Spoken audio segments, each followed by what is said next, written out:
নমস্কার, লক্ষ্য পূরণের দিশারি চ্যানেল থেকে আপনাদের স্বাগত জানাই। আজকে আমরা যে ভদ্রমহিলার কাছে এসেছি, আপনারা দেখতে পাচ্ছেন 83 ইয়ার্স ওল্ড, 83 বছর বয়স ওনার। উনি একজন লেখিকা, ওনার নাম হচ্ছে শেফালী দাস। উনি প্রায় 250-300 বই লিখেছেন, এখনো পর্যন্ত লেখেন, সময় পেলে লেখেন। ওনার দুঃখ কষ্ট অনেক কিছুর মধ্যে দিয়ে উনি এখনো পর্যন্ত লিখে যান।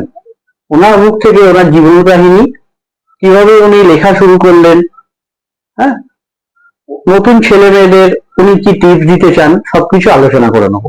প্রথমে আমরা ওনার সাথে পরিচয়টা করে নিই।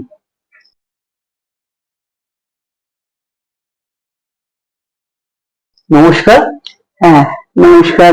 হ্যাঁ, আমি আজকে ওনার কাছে এসেছি। তো প্রথমে আমরা জিজ্ঞাসা করে নেবো, উনি বই লেখা কিভাবে শুরু করলেন, মানে আপনি শুরু করলেন? আমি শুরু করেছি স্কুল লাইফ থেকে। যখন আমি ক্লাস 8 আর 7 পড়ি, তখন থেকে আমি ছোট ছোট কবিতা লিখতাম। যেমন বন্যা, 78 সালে বন্যা গেছে, বন্যায় ভাসে হারা দেশটা, জলে কাটি টই টই টলমল, বন্যায় ভাসে মরা পচা গরিবের পচে যাওয়া লাশটা, না খেয়ে মরেছে কত অসহায় লোকেরা, হেসে লুটোপুটি খায় মহাজান লোকেরা, সব থেকে বেড়ে যাবে জিনিসের দামটা, হিসাব নিকাশ কষে বসে তারা গদিতে 6 গুণ দাম বাড়ে, 6 গুণ দাম হবে জিনিসের দামটা। হ্যাঁ, তারপরে লিখেছি, এইটাই লিখেছি, সব থেকে বেড়ে যাবে জিনিসের দামটা। আর একটু ভুল হচ্ছে যে এই যে বয়স আপনি এইটুকুই মনে রাখতে পেরেছে, এটাই আমাদের কাছে আশীর্বাদ। আপনি যে মনে করে বলছেন, তো মোটামুটি ধরুন আপনি তো পড়াশোনা করেছেন, হ্যাঁ, গ্র্যাজুয়েশন কমপ্লিট করেছেন আপনি। তো কবে, মানে আপনি 10-12 বছর বয়স যখন আপনার, তখন থেকে আপনি লিখছেন ছোট ছোট গল্প লিখছেন। তো কিভাবে আপনার মনে হলো যে আপনার এই মানে বই লেখার এই নেশাটা, বা আমি কবিতাগুলো ছোট ছোট লিখতাম, তারপর মানে রোজ কবিতা লিখবো না, দেখি আমি বই লিখি, সবাই বই লেখে, বড় বড় বই লেখে, তখন আমি ছোট ছোট জীবনের প্রথম লিখলাম। আমি কবিতাটার ভিতরে অনেকগুলো লিখেছি, পরে আপনাকে দেখাবো, বলবো। তা লেখার পরে আমি মনে করলাম দেখি একটা বই লিখি, সবাই আমাকে ইন্ধন দিল। কিছু কিছু শিক্ষক যারা আছে আমাকে ঠিক জানে না। তখন আমি প্রথম জীবনে লিখলাম ওই নারী হতো, ওই যে বইটা আছে একটা। হ্যাঁ, আমি সব আপনাদের বইয়ের ছবি পাঠাবো, ওনার বই লেখা আছে, পুরো লিস্ট আমি আপনাদের দিয়ে দেবো। আপনারা দেখবেন, প্রত্যেকটা কলকাতার বড় বড় জায়গাতেই আপনি পেয়ে যাবেন ওনার বই। এবং আমাদের লাইব্রেরিতে, ন্যাশনাল লাইব্রেরিতে ওনার বই সংরক্ষিত আছে, সমস্ত বই। এবং উনি ন্যাশনাল লাইব্রেরিতে ওনার খুব মান সম্মান, সবাই চেনে। ওদের ন্যাশনাল লাইব্রেরিতে গেলে আপনাকে পুলিশ গার্ড করে নিয়ে যায়। হ্যাঁ, উঠে নিয়ে যাবে, ঘরে ঘরে নিয়ে যায়। হ্যাঁ, তো ওনার খুব মান সম্মান। তো ওনার বই, আবার নাম বলছি, শেফালী দাস। হ্যাঁ, ওনার বই ন্যাশনাল লাইব্রেরিতেও আপনারা পেয়ে যাবেন। আপনারা যাবেন, দেখুন। আমাদের ভারতবর্ষে, আমাদের বাংলায় এত প্রতিভা, কিন্তু প্রতিভারা হারিয়ে যাচ্ছে। আমরা সেই সম্মান বা সেই তাদের দিতে পারছি না। তো আমরা সবাই মিলে যদি চেষ্টা করি যে এনাদের যদি একটা সম্মান বা এনাদের একটা জায়গা দিতে পারি, তাহলে খুব ভালো হয়।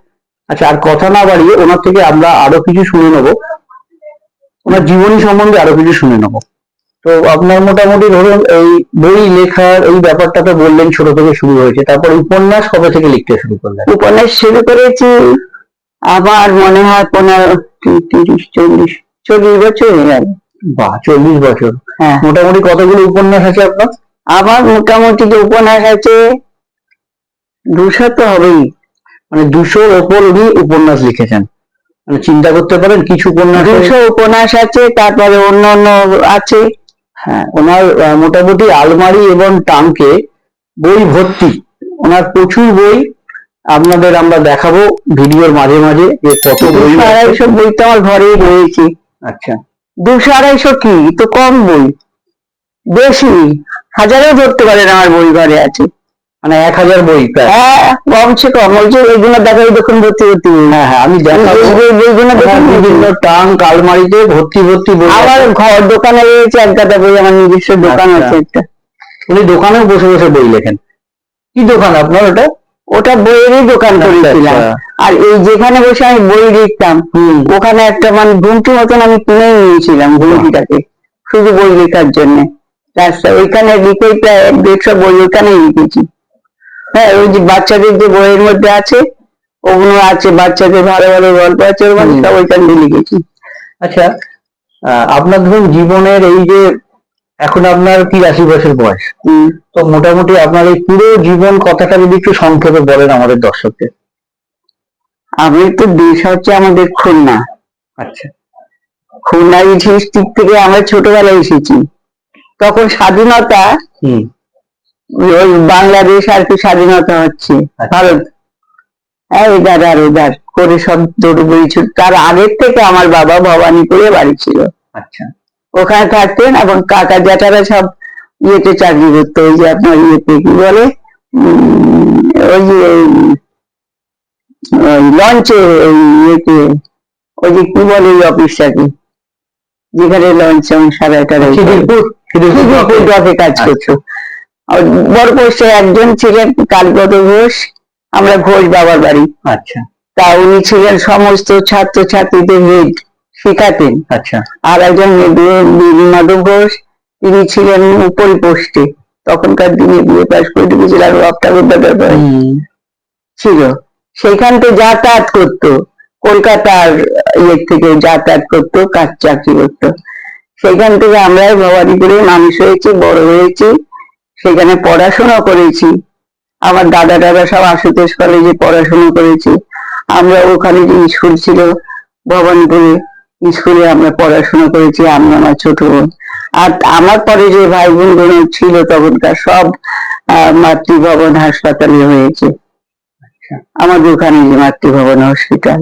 আপনার লেখাপড়াটা মোটামুটি ধরুন মাধ্যমিক তো আপনার লেখাই আছে, বইয়ের আমি আপনাদের ছবি দেব, ওনার পুরো বায়োডাটাটা ওই বইয়ের পিছন দিকে ছাপানো আছে, আমি সেটা ছবি তুলেছি আপনাদের সাথে শেয়ার করবো, তাও ওনার মুখ থেকে আমরা শুনে নিচ্ছি মোটামুটি। তারপরে আমরা ওইখান থেকে চলে এলাম যখন আমার মা মারা গেল, আমার দাদা মারা গেল। আশুতোষ কলেজে আমার দাদা পড়তো। আচ্ছা। আশুতোষ কলেজে আমার দাদা পড়তো। আমার দাদা যখন মারা যায় তো আমাদের তখন বিরাট অবস্থা, বাবার ব্যবসা। তারপরে দাদা মারা যাওয়ার পরে মা কেমন হয়ে গেল, ছেলে ছেলে করতে করতে বড় ছেলে মারা যাওয়ার পরে মার মাথাটা কেমন করে শুধু চিত্ত চিত্ত করতো, করতে করতে ওই ঠিক ওই বছরের পরের বছর আমার মা মারা গেল। মা মারা যাওয়ার পরে আমরা ভেঙে গেলাম, আমাদের সংসার ভেঙে পড়লো, ব্যবসা বাণিজ্য সব ভেঙে গেল। যার পরে আমার বাবা কি করলো, তখনকার দিনে কাকা জ্যাঠা যারা ছিল হাবড়ায়, তখন ওদের বাড়ি সব, তখন আমাদের ওখানে 2-3 বিঘে জায়গা কিনে বলে যে ওখানে যা, কাকি টাকি সবাই দেখবে, এখানে তো ছেলেকে দেখে দেখার কেউ নেই।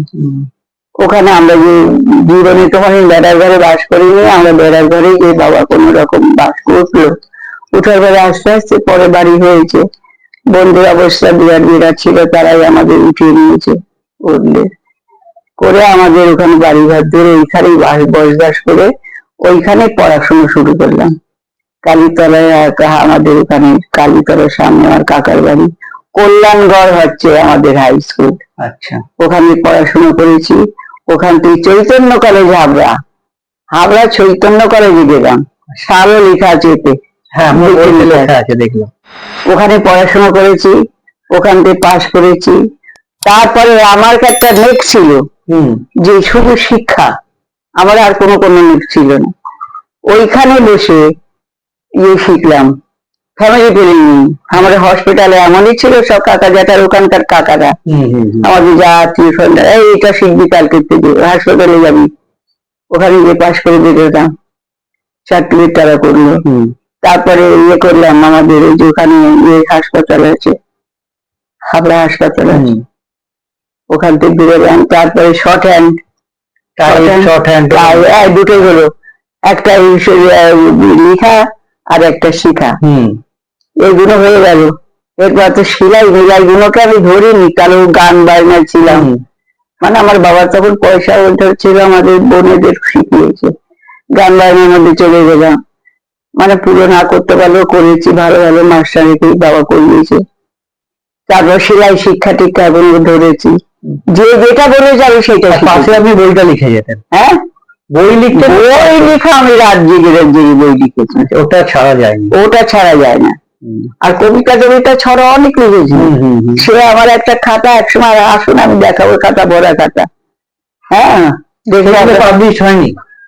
আমি পাবলিশ করলে তো আচ্ছা, আমি সেগুলো বাইরে দিইনি, তবে হ্যাঁ যে কটা আমি দিয়েছি সে কটা বেরিয়ে এসছে, বুঝলেন তো? সে কটা বেরিয়ে এসছে, একটা পড়েনি। এই যে কবিতাটা আপনাকে বললাম, আরো কিছুটা আছে প্রথম, এটা আগে লেখা তো, যাই কত ভালো লিখেছি, ওটাতে একবার সঙ্গে সঙ্গে একটা কাগজ সুতা দিয়ে দিয়েছে আমাদেরটা বোর্ডে। আচ্ছা, তারপরে এই লিখতে শুরু করলাম রাত জেগে জেগে সারাদিন পড়াশোনার মধ্যে। পড়াশোনা গ্রাজুয়েশনও কমপ্লিট? হ্যাঁ, সব করেছি। আবার হিন্দিও শিখেছি? হিন্দি শিখেছি, হিন্দি আর হিন্দি বাচ্চাদের টিউশনই করেছি। কোনটা সব বিষয়ে টিউশনই একাই করেছেন? একা করেছি, হ্যাঁ হ্যাঁ হ্যাঁ, সব সব অল সাবজেক্ট পড়াতে হয়েছে। তখনকার দিনে 40 টাকা মাইনা দিত, 20 টাকা 30 টাকা মাইনা দিয়ে অল সাবজেক্ট করি। এটা কোন ক্লাস অব্দি আপনি পড়িয়েছেন? হ্যাঁ, 8, 9, 10। বাহ, সব সাবজেক্ট? All subject. এখন আর পাওয়া যাবে না? এখন আর পাওয়া যায় না, আর এখন মাথার মধ্যে নেই, এখন আর ঘুরছে না, শুধু বই ঘুরে আমার মাথার মধ্যে। আমি দেখছি ওনার বাড়িতে আসবাবপত্র কম, বই বেশি। উনি বললেন আমার এটা অলংকার, মানে আমি সোনা গয়না, হ্যাঁ, টাকা পয়সা বেশি কিছু করিনি, আমার বইয়ে ভর্তি ঘর। সত্যিই তাই, আমি দেখাবো আপনাদের ছবি, গোটা ঘর বই। উনি যে লিখেছেন, নিজে বইকে ভালোবেসেছেন, এটা একটা বিশাল ব্যাপার। কিন্তু দাম পাননি, যোগ্য দাম পাননি, ওনার পাশে থাকার মতো কেউ ছিল না। সেটা আমি শুনবো, একটা খুব বাজে ঘটনাও ওনার সাথে ঘটে গেছে, হয়তো সেটা না ঘটলে ওনার জায়গাটা কি অন্যরকম ছিল। মানে তবুও বলছি যে ওনার ছেলে ছিল, উনি মারা গেছেন, দিল্লিতে ছিল। হ্যাঁ, তো উনি হয়তো পাশে থাকলে ওটাই ওনার একটা আক্ষেপ রয়ে গেল, যে উনি থাকলে হয়তো ওনার দামটা, মানে সবাই ঠকিয়েছেন ওনাকে। আমার ছেলে খুব বুদ্ধিমান ছেলে ছিল, কিন্তু আর আমার যতবার বই বেরিয়েছে, আমার কোনো আত্মীয় স্বজনরা যতটা নিয়েছে, ঠিক আছে, দেওয়া হাইসে নিয়েছে, কিন্তু আমার খুশি হয়েছে সব থেকে আমার ছেলে, যে আমার মা এত একটা সাহিত্যিক হয়ে গেছে। যখন আমি সাহিত্যিক পেলাম, সমস্ত সম্মান পেয়েছিলাম, তখন ওর যা খুশি হয়েছে সমস্ত জায়গায় সবাইকে বলে বেরিয়েছে। মানে আবার পাড়ার, এই যে পাড়ার ছেলেরা গেছিল, ওই মৃত্যু কীর্তন অনেক ছেলেরা টিভিতে, তখন সব জায়গায় টিভিতে ছড়িয়ে গেছে। এদের একটা গর্ব যে আমার দিদিমণি, এখানকার দিদিমণি, এখান থেকে তো পড়াতাম, টিউশন করতাম, এই স্কুলটাকে সম্মান পেয়েছেন, ওদের সারা গর্ব সারা পাড়ায় আমার। তো এইসব আমি পেয়েছি, আমার কোনো অসুবিধা হয়নি। হ্যাঁ, ওনার এই ব্যাপারটাই আলোচনা করি। ওনাকে পাবলিশাররা ওনার থেকে বই নিয়েছেন পাবলিশ করবেন বলে, তারপরে ওনাকে কোনো খবর দেওয়া হয়নি। ওনার বই অন্য নামে, হ্যাঁ, বিভিন্ন জায়গায় সেটা পাবলিশ করা হয়েছে, উনি তারপর খবরও পেয়েছেন। এটাই একমাত্র খুব বাজে ব্যাপার যে উনি জানতে পারলেন না। কিন্তু এইভাবে উনি অনেকবারই ঠকেছেন, তাই না? অনেকবার ঠকেছি, অনেক জায়গায় ঠকেছি। আরো কিছু বলুন আমাদের, ধরুন যারা নতুন ছেলে, যারা এই লিখতে খুব ভালোবাসে, ছেলে মেয়েরা সাহিত্যিক, হয়তো ভবিষ্যতে সাহিত্যিক, তো তাদের সম্বন্ধে যদি কিছু বলেন। তাদের সম্বন্ধে আছে কি, ছোট ছোট ভাবে লিখতে লিখতে মানুষ বড় হয়। আমরা একদিন খুব ছোট ছোট লিখেছি, ছোট ছোট লিখতে লিখতে এখন একটু 4,000 অক্ষর একটা গল্প লিখলো, 5 নম্বর 6 নম্বর, এইরকম ছোট ছোট লিখতে লিখতে 10 নম্বর এসে যাবে। 10-15 করতে করতে সে একটা পাতা লিখতে পারবে, তারপরে সে একটা ছোট্ট গল্প লিখতে পারবে। এইভাবে লোকে বড় হয়। এইভাবেই শুরু করেছিলেন? এইভাবে আমি শুরু করেছিলাম। আমি তো একসঙ্গে এত বড় একটা বই লেখক হতে পারিনি, আর আমি এত বড় লেখাকাও হতে পারিনি। কিন্তু আজকে সেই ছোট থেকে ছোট ছোট করতে করতে, যে লোকে বলে না বিন্দু বিন্দু জলে হয় যে সাগর, ঠিক বিন্দু বিন্দু একটু একটু করে লিখেছি। অনেক কবিতা, ছড়া, গান, অনেক কিছু লিখেছি। আমি একসময় আসবেন, বড় খাতা দেখাবো আপনাকে, জানেন। এখনো ওসব ঝামেলা করতে যাচ্ছি না, বাক্স সেটা আছে যে লিখেছি সব, ওই সব খাতাগুলো একসময় আসলে দেখাবো যে এইসব লিখেছি আমি। এসব যদি আমি একটা কথা বলে, যে কটা বেরিয়েছে আমার, যা লিখেছি, আর আমার একটা কথা কি, আমি যত বই লিখি ওই বানিয়ে লিখতে আমি পারি না।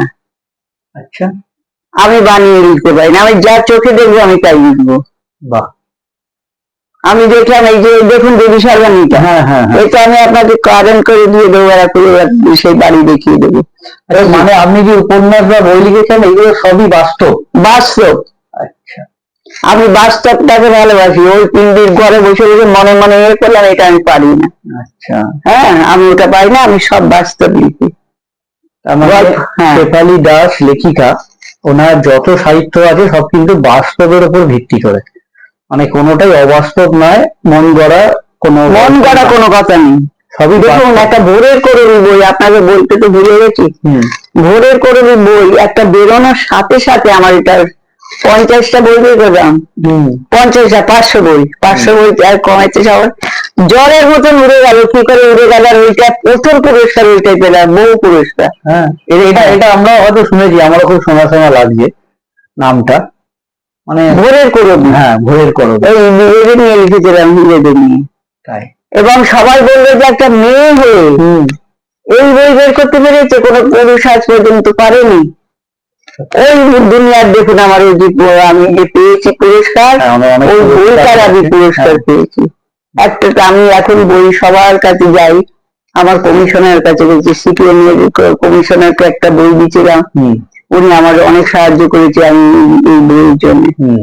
মানে আমাকে প্রথম পুরস্কার যে আমি পেয়েছিলাম অত লোকের মধ্যে, জানেন তো যে একটা মাঠের মধ্যে কত লোক জমা হয়েছে, সমস্ত সাহিত্যিক লেখকরা সেখানে, তার মধ্যে শেফালী দাস প্রথম পুরস্কার।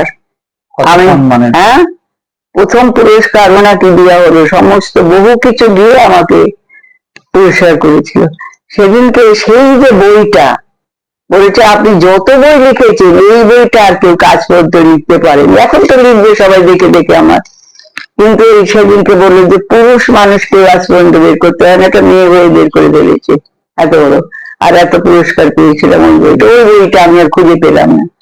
এখন খুঁজে খুঁজে খুঁজে খুঁজে যাদের কাছে আমি দিয়েছিলাম বইটা, যে জলের মতন বিক্রি হয়ে গেছে, সেটা পয়সা দিয়ে সবাই নিয়েছে, কে কোথাতে নিয়েছে আমার মনে নেই। কিন্তু সে বইটা আমি আর পেলাম না কোথাও। একটা পুরোনো বই, তার মলার ফলার ছেঁড়া, সেটাকে সংগ্রহ করে আমি রেখে দিয়েছি, যে ওইটা দেখে যদি কোনো আবার পয়সা করিয়া এই বইটাকে আবার ছাপাবো। তবে আমি সুযোগ পাবো কিনা জানি না, আমার বয়স হয়ে গেছে এখন। মানে ওনার পাশে দাঁড়াবার মতো কেউ নেই। কোনো যদি ইয়ং জেনারেশন, মানে যারা বই লিখতে ভালোবাসে, তারা যদি ওনার সাথে যোগাযোগ করো, আমি ঠিকানা বলে দেবো ওনার, কোথায় কিভাবে যেতে হবে। হ্যাঁ, নিশ্চয়ই ছেলেমেয়েরা দাঁড়ায়, এবং ওনার থেকে অনেক কিছু শেখার আছে। যারা বই লিখতে চায়, সাহিত্যিক হতে চাও বা কবিতা লিখতে চাও, গল্প লিখতে, এগুলো দেখেছেন, এগুলো পড়েছেন? হ্যাঁ, এগুলো আমি ছবি তুলেছি। আমার জীবনের প্রথম বইটা দত্তবাড়ির বউ না গণনা, আমি সব ছবি তুলেছি। ওনার যত লেখা আছে, যত বই আছে, আমি সব আপনার এই যে বন্ধ বানাবা সত্য কি বন্ধ হবে না, আমি একদিন এমনই ছিলাম, এটাকে আমি বন্ধ করেছি। আমি বন্ধ করেছি কয়েকটা ছেলে মেয়ে পড় নিতে পারবে না। আমার বাড়িতে যাদের বিয়ে হয়েছে পড়তো না, বাইরে যাদের বিয়ে হয়েছে পড় নিতে দিন, আর আত্মীয় স্বজনকে পড় নিতে দিন। এখন তো কোন বন্ধ হয়ে গেছে, এখন তো সরকারি আইনে বন্ধ। তখন তো আর পুলিশের সঙ্গে আমি লড়াই করেছি এই দেবী সরকার নিয়ে। এই বইটা পড়বেন আপনি, নিশ্চয়ই পড়বো। এই পড়ে দেখবেন যে পুলিশের সম্বন্ধে লেখা রয়েছে। সবাই বলে তুই পুলিশের বই বের করছিস, আরে পুলিশের নামে লিখেছিস বইটা, পুলিশই তো এই বদমাশিটা করেছে, কেন লিখবো না? আমি এই বইটা কয়বার ছাপা হয়েছে এটা পড়ে দেখবেন, দিয়ে পারিনি এই বইটা। তা আমার ওসব ওই চালাকি বাজাকি নাই, আমি যা দেখি আমি তাই। কথা বলতে ভালোবাসেন। হ্যাঁ, এই ভাই ভোটের কবরী শান্তি, এখন তো কত বই লিখেছে, অনেক বই, আমি শেষ করতেই পারছি না যে কত বই লিখেছে, আমি নিজেই জানি না। আমার যখন এইখানে সম্মাননা হলো পাঠ্য বই বাজারে, তখন ওইখানে সব মেয়েরা বললো, যারা আমার ফাদার ফেভারিট, বলছে উনি যে কত বই লিখেছেন উনি নিজে জানেন না, উনি কত লেখা। সত্যিই তো, আমি এত লিখেছি, সারা রাত বই লিখেছি। কোথাতে রাত্রে 1টা 2টো, এইখানে আমি এখানে জল কাদা ছিল, ছেলেরা তখন আমার অল্প বয়স, ছেলেরা এখানে বসে বসে পাহাড় দিদি, মানে আমরা আর কি চিন্তা করবেন না। বহু বলেছি না যে আমার যা লোকে হেল্প করেছিল, আমার গুরুদেব জানে।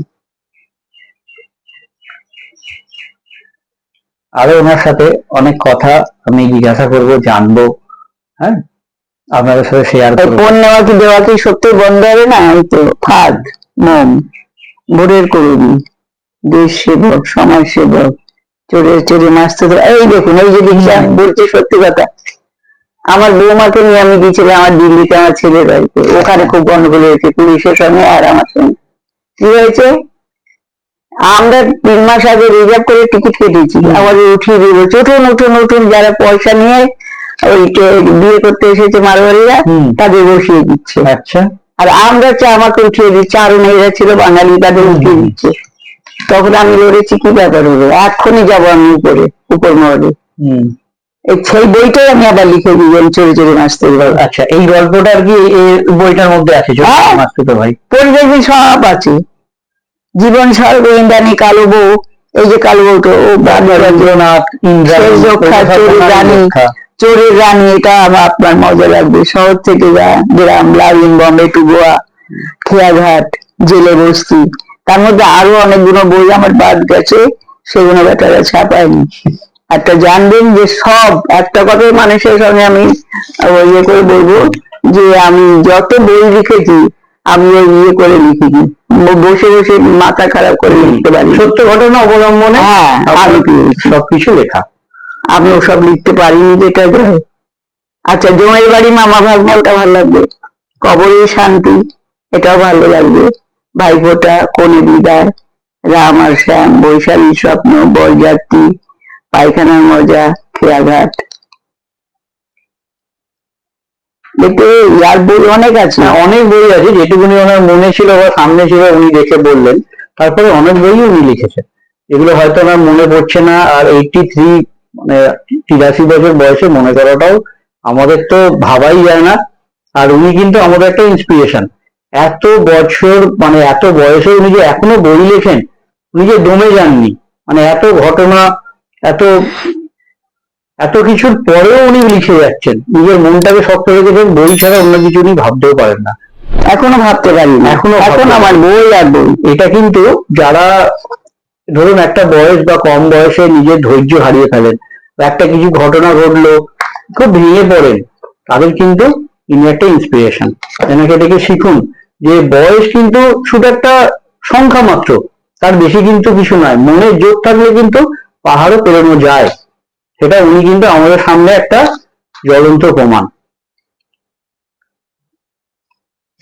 আর আপনার জীবন সম্বন্ধে যদি কিছু বলেন আমাদের দর্শকদের। দেখুন, জীবন নিজেদের জীবনটার কাছে একটা একটা করে বললাম তো খানিকটা, যে আমার বাবা মা চলে গেল, আমরা নিজেরা বড় হয়েছি, তারপরে বিয়ে শাদীর কথা হয়েছে, বিয়ে হয়েছিল ভালো ঘরেই বিয়ে হয়েছিল, কিন্তু স্বামী কিছুদিন পরে সেও গেছে, বুঝেছেন? মানে প্রিয় লোক সব চলে গেছে, আপনি বেশি দিন পাননি না কাউকেই। ওই অল্প বয়সের ছেলে নিয়ে আমি বিধবা হয়েছি, স্বামী হারা হয়েছি। ওই ছেলেকে লোকে বোনেরা আমার অনেকবার বিয়ে দেওয়ার জন্য চেষ্টা করেছি, আর ওই নোংরা কথা বলবি না মা, আমি আর একবারও এইসব কথা বলবে না। তো আচ্ছা, তাহলে তোমাকে যেন আমরা কোনো রকম অন্যরকম না দেখি। ঠিক আছে, এই ছেলেকে একদিকে পড়িয়েছি, ছোট্ট মানুষ করেছি, দিনরাত টিউশনি করেছি, দিনরাত পড়াশোনা করিয়েছি, বাচ্চা পড়িয়েছি, ছেলেকে পড়িয়ে পড়িয়ে ডন বক্সের থেকে পাস করিয়েছি। তবে চারটিখানি ব্যাপার না। হ্যাঁ, দিন রাত, রাতে লোকে ঘুমায়, আমি 2 ঘন্টা ঘুমিয়েছি, তাও কম। সারা রাত দিন ওই লেখাপড়া আর ছেলেকে পড়ায়। ইঞ্জিনিয়ার হয়েছিল, হয়েছে, চাকরি করেছে। তবে আমি দিল্লি যখন ছিল আমি একটা কথা বলেছিলাম, বাবু বিয়ে দিয়ে দিলাম, বউ দিয়ে পাঠালাম, তুমি তোমার বউকে কষ্ট দিও না, আর তোমার সংসার তুমি দেখো, আমি একা মানুষ তো, আমি টিউশনি করি, সব করি, আমার কোনো অভাব নেই, তুমি কোনো সংসারে শান্তি রেখো। ছেলে যখন মেয়ের বয়স 3 বছর, তখন আমার এখানে দিয়ে গেল, নিয়ে এলো দিল্লির থেকে আনবো নিয়ে। তার ব্যবসা ছিল, তুই এখানে ইয়ে কর, অত দূরে রয়েছিস, তোর মার একটা মাত্র ছেলে, তোর কিছু হয়ে গেলে, তোর মার কিছু হয়ে গেলে আমরা বিয়ে করতে পারবো না। তারপরে ওই আসলো, ওই ছেলে মেয়েকে সেই 3 বছর বয়স থেকে ভালো স্কুল খুঁজে খুঁজে পড়ালাম। তারপরে কলেজ, এই অনেক কলেজ কলকাতায় বেরিয়েছে, এখানে এখানে আমার পছন্দ হলো না, মমসাল করিয়া কলকাতাতেই পাশ করালাম। ওই শিয়ালদা কি কলেজ, ওই হচ্ছে শিয়ালদার ওই যে কলেজটার থেকে পাশ করে বেরিয়েছে। হ্যাঁ ওইখানে বলে অতটা সাদাসিধে মেয়ে, অত দূরে যেতে পারবে না, দরকার নেই। ওখান থেকে পাশ করে বেরিয়েছে। তারপরে ধরুন ওটা পাশ করে আবার কি করলো, ওই আঁকা টাকার জন্য আমি আবার দিলাম একটা স্কুল, ওখান থেকে পাশ করে বেরিয়েছি না, আবার ইংরেজি মিডিয়ামে দিলাম একটু শিক্ষা টেকার জন্য। এখন একটা তো চাকরি, সরকারি চাকরি তো পাইনি, ওই একটা প্রাইভেট স্কুলে ছিল এখানে, সেই স্কুলটার থেকে মাইনে টানা ঠিক মতন পেত না বলে এখন আবার আর একটা স্কুলে গেছে, ওই স্কুলে কি একটা অফিসে, ঠিক আমি বলতে পারছি না। এই করে আমাদের সংসারটা চলছে। বৌমা টিউশনি ফিউশনি করে, আমার নাতনি করে, এইভাবে চলে। আর আমার তো জীবন নেই, বলবো এখনো আপনি বই লিখে যাচ্ছেন? আমি আমার মতন আছি, ও ওদের মতন আছে, ওদের লাইনে ওরা আছে, আমার লাইনে আমি আছি। এই বৃদ্ধ বয়সে এখন আমি খুবই শাস্তি কষ্ট পাচ্ছি। কেন? আমার কাছে কষ্টকে কষ্ট মনে করি না, আমি আনন্দে থাকি। মনের জোরটাই মেন এই বয়সে, এই মনের জোর আমি সবাইকে বলছি না তো, এটাই শেখার আছে। এই বয়সে এত মনের জোর, আমি কিন্তু অনেকটা এগিয়ে নিয়ে যাবে সবার যদি এই মনের জোরটা থাকে। আর নতুন ছেলে মেয়েদের জন্য তো উনি বললেন, আমি বললাম ছোট ছোট করে লেখো, একদম ছোট ছোট করে লিখতে লিখতে একদিন বড় হয়ে যাবে। যত লেখক লেখিকা আছে জীবনে বড় হয়েছে, তারা কিন্তু প্রথমেই বড় হয়নি। এমনকি রবীন্দ্রনাথ ঠাকুর থেকে শুরু করে মধুসূদন, মাইকেল মধুসূদন, আরো যারা যারা বড় হয়েছে, সবাই সেই ছোট্ট ছোট্ট করে লিখতে লিখতে তারা একটা ফাটিয়ে দিয়েছে বড় হয়ে। কিন্তু তোমরাও যদি এইভাবে লেখো, তাহলে তোমারও একদিন বড় হবে। আমিও ওই রকম ছোটভাবে লিখতে লিখতে লিখতে লিখতে আমি এই পর্যন্ত এসেছি। আমি যে বড় বা আমি যে বিরাট একটা কিছু কিছু আমি বলবো না, বলতেও পারি না। এমন আপনার তো নিজের লিখে নিজের মনে শান্তিটা হয়েছে? আমার মনে শান্তি হয়েছে যে আমি করছি সেটা আমি ছাড়ি। আমি যে একটা সাহিত্যিক হতে পেরেছি, আমি নিজে কোনোদিন বলিনি যে আমি সাহিত্যিক, দেখো আমি সাহিত্যিক না। 10 জনে যেদিনকে বলা ধরেছে, সবাই বলছে, সবাই শ্রদ্ধা ভক্তি করছে, জায়গায় জায়গায় আমার সম্মাননা করতে নিয়ে যাচ্ছে, সেদিনকে আমি বলছি আমি লেখিকা, লিখি। সবাই পাড়ায় পাড়ায় বলে লেখিকা, লেখিকা দিদিমণি। কিন্তু আমি নিজে কোনোদিন বলিনি যে আমি একটা বিরাট কিছু। 5 জনে যেটা আমাকে শ্রদ্ধা সম্মান করে, ভালোবাসা, ভগবানের কাছে, গুরুদেবের কাছে আমি এটাই চেয়েছি। আমার যেন মরার বয়স পর্যন্ত যেটা শেষ জীবনে যেন আমার এটাই থাকে। আমি ধন দৌলত টাকা পয়সা কিছু চাই না, ছেড়ে চলে গেছে আবার কি, তাতে আমি দুঃখিত না। একদম। আমি ওনার বাড়ি চিনতাম না, আজকে যেখানে এসছি ওনার বাড়িতে অনেক দূর থেকেই জিজ্ঞাসা ওনার নাম করেই চলে এসছি। উনিও বললেন তুমি তো একবারও ফোন করলে না, ডাইরেক্ট চলে এলে। আমি হ্যাঁ, আপনার নাম করতে করতেই চলে এলাম, সবাই চেনে, খুব সহজেই বলে দিল এরম এরম ভাবে যাও ওনার বাড়িতে পৌঁছে যাবে। তো নতুন ছেলেরা যদি আপনার কাছে ধরুন আসে, হ্যাঁ, তো আপনি ওদেরকে হ্যাঁ আমি বলে দেবো যে তোমরা এইভাবে করো। হ্যাঁ, যদি কিছু ভুল থাকে যে লেখাটা হয়তো হচ্ছে না, কিছু আমি দেখিয়ে দেবো, দেখিয়ে দেবো। হ্যাঁ আমি নিশ্চয়ই বলে দেবো। বাচ্চা কাচ্চা যদি না শিখতে চায়, আমি ভালো করে শিখে বুঝিয়ে দেবো, যেটুকু আমি জানি আর কি। আমি যে বিরাট একটা জ্ঞানী বিজ্ঞানী মানুষ তা তো আমি বলবো না, তাতে আমার মানে সহজ সরল ব্যাপার, কিন্তু আমাদের কাছে আপনি অনেক বড় মানুষ। না, আমার কাছে আমি বড় না, আমি জানি আমার ছেলে একদম নেই ওনার। না, আমি কোনোদিন আমার বসে যায় না। ওই যে ঘুমটিতে ছিলাম, লোক লোকারণ্য, সবসময় লোক, সব আমাকে একটু দেখতে আসছে। এখনো কেউ কেউ চলে আসে এই সময়, এইখানে এতখানি জায়গায় দেখার জন্য। তা আমার এইটুকু আমি আছি। আবার যে এখন আমি নিঃস্ব হয়ে গেছি, টাকা পয়সার সম্বন্ধে যে বই লিখতে লিখতে শেষ করেছি, তারপরে এই ছেলে মেয়ে পড়াশুনো করানো, তারপরে অনেক কিছু ঝোল ঝামেলা সংসারে হয়ে গেছে, নেই কিন্তু আমি দুঃখিত নয়। আমার কিছু নিঃস্ব বলে আমি দুঃখিত নয়। একটা ইয়ে হচ্ছে ওনার অ্যাসেট হচ্ছে ওনার বই। আবার সেই এইটা নিয়েই যেন আমি দিতে পারি। হ্যাঁ, লেখাটাই অ্যাসেট, বাকি আর কোনো কিছু আমার আর কিছু নেই। আমি কিছু চাই না, এখনো দান দৌলত চাইছি না। দেখুন অনেক বড় জিনিস নতুন ছেলে মেয়ে যারা লিখতে ভালোবাসো, কবিতা, গল্প, আর উপন্যাস, ছোট লেখো, ছোট গল্প থেকে লেখো, ছোট ছোট গল্প তারা লেখো। কিন্তু একবার আসতে পারো না, এনার সাথে দেখা করতে পারো, এনার থেকে ছোট ছোট টিপস নিতে পারো। আমি যখন বড়নগর ছিলাম, অন্য জায়গায় ছিলাম, তখন তো সব আসতো আমার কাছে, দেখুন আসতো। সেসব দিনগুলো চলে গেছে, আর কি বলবো। আমাদের ভিডিও দেখে যদি আবার ফিরে আসে তাহলে ফিরে এলে পরে আমি, মনে করবো এই ভিডিওটা। হ্যাঁ হ্যাঁ, আপনারও ভালো লাগবে।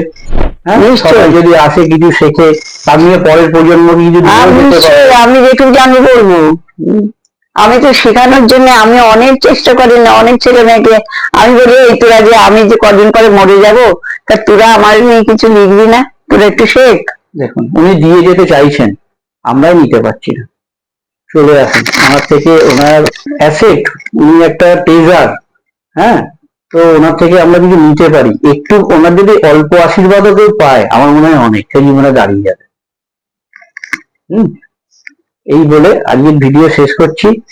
হ্যাঁ, ওনার সুস্থ শরীর কামনা করি, উনি আরো বেঁচে থাকুক, আরো কিছু বই লিখুক আমাদের জন্য, এটুকু ওনার থেকে আমরা ভগবানের কাছে এটা আমরা এই যে আমি একটা বই লিখছিলাম, এবার লিখতে লিখতে ছেড়ে দিয়েছি। সেটা হচ্ছে কি, আমি এখনকার দিনে যে ছেলেরা, সে আমি খানিকটা বলেছি কি সঞ্জীবকে, আচ্ছা, যে সঞ্জীবকে আমি বলেছি যে আজকালকার যে ছেলেদের নামে সবাই বদনাম করে, কিন্তু না, আমি বদনাম করবো না। কেন করবো না? মায়ের পেটে যে জন্ম হয় 5টা ছেলে, সব কটা কি ভালো হয়, সাধু হয়? একটা দুটো খারাপ হয়, 3টে ভালো হয়। আমার পাড়ায় বেপাড়ায় সব জায়গায় ছেলে পেলে সমস্ত আপদে বিপদে তারা ঝাঁপিয়ে পড়ে। ট্রেনে কাটা হচ্ছে, এটা কাটা হচ্ছে, সেখানে মরছে, সেখানে কাটছে, এখানে ধরছে, এখানে মারামারি আছে, খুনাখুনি, ওই ছেলেরা যে বাঁচায়। কার ঘরে মরা আছে, পড়ে আছে, পড়াতে পারছে না, ছেলেরা চাঁদা তুলে পড়াচ্ছে। কার ঘরে বিয়ে হচ্ছে না, মেয়েদের চাঁদা তুলে বাঁচাচ্ছে। তা তাতে ছেলেরা এত করে, তার মধ্যে যদি 2-1টা ছেলে খারাপ হয়, খারাপ বেরিয়ে যায়, বদমাশ বেরিয়ে যায়, কিন্তু বাপ মা শিক্ষা দেয় না, পাড়ার লোকে শিক্ষা দেয়, সে তো হবেই, 2-4টে বদমাশ থাকবে, ভালো থাকবে মন্দও থাকবে, তবে একটা সমাজ। আমি ছেলেদের খারাপ বলবো না। আমারও শুনে ভালো লাগলো। ঠিক আছে, আজকে আমরা এই বলে ভিডিওটা শেষ করছি। আপনারা সবাই ভালো থাকবেন, ওনারও আমি সুস্থ শরীর কামনা করি ভগবানের কাছে।